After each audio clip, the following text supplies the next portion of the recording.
Markets took a little bit of a tumble in the last couple of days. A lot of crypto's down right now, but what is the truth behind Kaspa? Why is it slowly climbing in holders? What's going on with the ecosystem? What did BlockDAG do to it? We're going to be taking a look and deep dive into the world of Kaspa and kind of read up on some news that you guys may have missed. If you guys are new to the channel, this is exactly what we do over on here, guys. We talk about famous cryptos, we talk about popular cryptos, altcoins, meme coins, things that I think could help you guys 5x in the next bull run, potentially 10x in the near future, and meme coins as well. If you guys like stuff like that, stay until the end of this video. And if you like what you see, consider hitting that subscribe button. Now, with that being said, guys, let's get straight into today's video. As always, one thing to remember, guys, is I'm not a financial advisor. Never claimed to be. So in the last 24 hours, price of Kaspa is down a little bit overall with the entire crypto tailwinds. You can see in the last week down 1.64%, and in the monthly down 2.13%, in the year down 72%.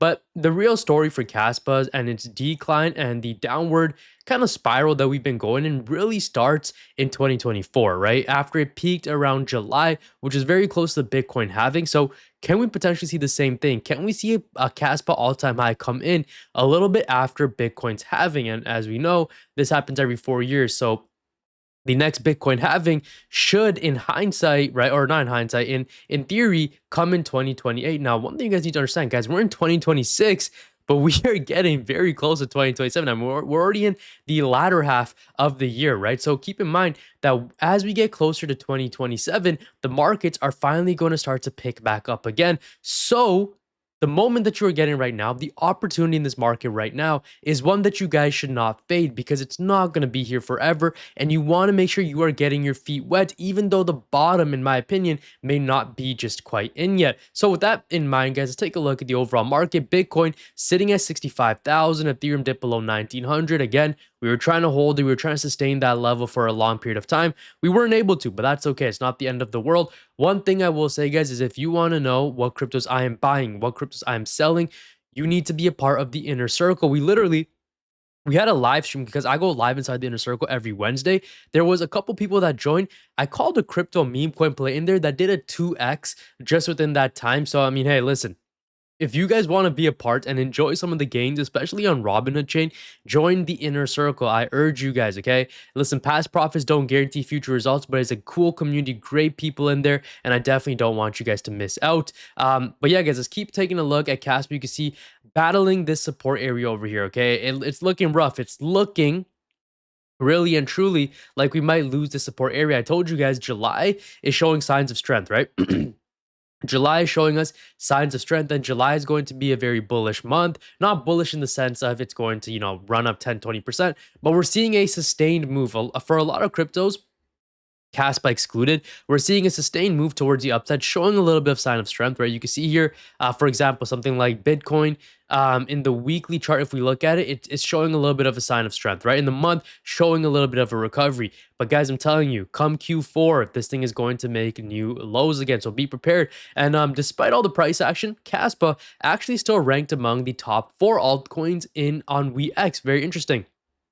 So let's take a look. When Bitcoin stabilizes after a downturn and confidence returns, traders hunt for higher returns and capital flows into altcoins. Because altcoins have a far smaller market cap than Bitcoin, relatively small amounts of new money can move their prices sharply, which is literally how everything works. That's why meme coins run as fast as they do, because you don't need as much volume or liquidity to move meme coins as quickly as you would for, let's say, Bitcoin or Ethereum. The same dynamic that makes them fall harder and way more down.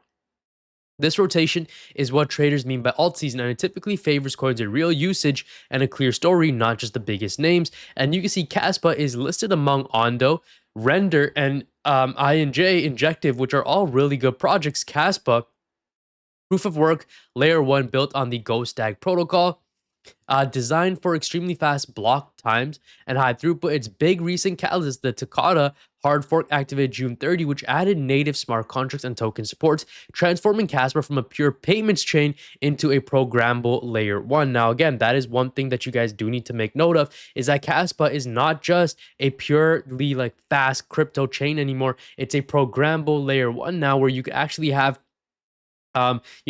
kind of communication. You can have certain stipulations in the way that they kind of interact inside of that blockchain, right? For example, if I want to send money to someone only if they complete these certain tasks, I can make that happen. You could program it so that it's like that. That upgrade opens the door for a new wave of apps and developer activity. Kaspa also had a fair launch with no pre-mint, and its emissions are winding down towards zero, reducing future dilution, a rare structural positive among the small caps. Now, one thing to note, guys, is yes, this all sounds good on paper, but we need usage. We need the use cases there, but we need usage. We need the volume. We need the numbers. We need people to actually pile into the Kaspa ecosystem and for them to actually start using it. And until we see that, we're not going to see Kaspa run the way we expect it to. Until we get that type of adoption, we do need to wait for that, okay?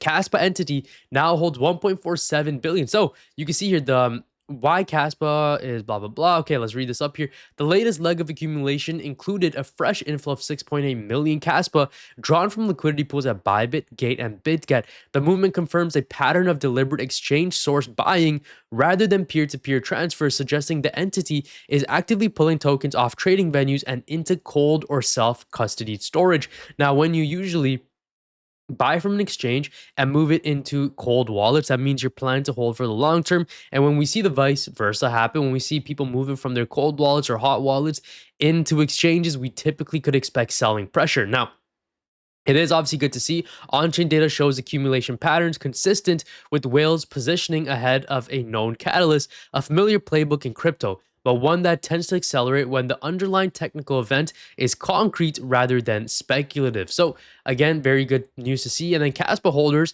really aren't going anywhere. Over 65% of the supply hasn't moved in over 6 months. 26% alone has been held for over 1 to 2 years. Price gets crushed to 0.03, and the older wallets still barely flinch while weekends are leaving. Kaspa believers are still sitting tight. One thing I will say is if you are someone that, let's say you bought closer to the peak around here and you guys are, you've sustained the drop right now, right? Let's say you got in here and you sustained this drop of 83%, what is the reason for selling right now? You're already at, potentially very close to the lows. There is genuinely no reason, in my opinion, to start selling off your bags right now. Now, let's say you bought in around January and you want to consolidate your bags or something like that, guys. Fair enough, right? You're down 50%, fair enough. But if you bought in around here at these peaks, right, there is no reason for you guys to start selling your bags just because you're down 86%. Because trust me, guys, you may as well just write off that bag at this point and just wait for the market to recover. But if you see a better opportunity and you're only down, let's say 20, 30%, yeah, by all means, do what you got to do. But on that note, I'm still holding for the long run. I'm still waiting for the market to recover, which I do believe it will because I've been in the market for a long enough time to know that crypto will always recover. On that note, guys, I'll see you in the next video. As always, remember, not financial advice. I'll see you guys next time. Thanks for watching. God bless you. Jesus loves you. Take care, y'all. Peace out.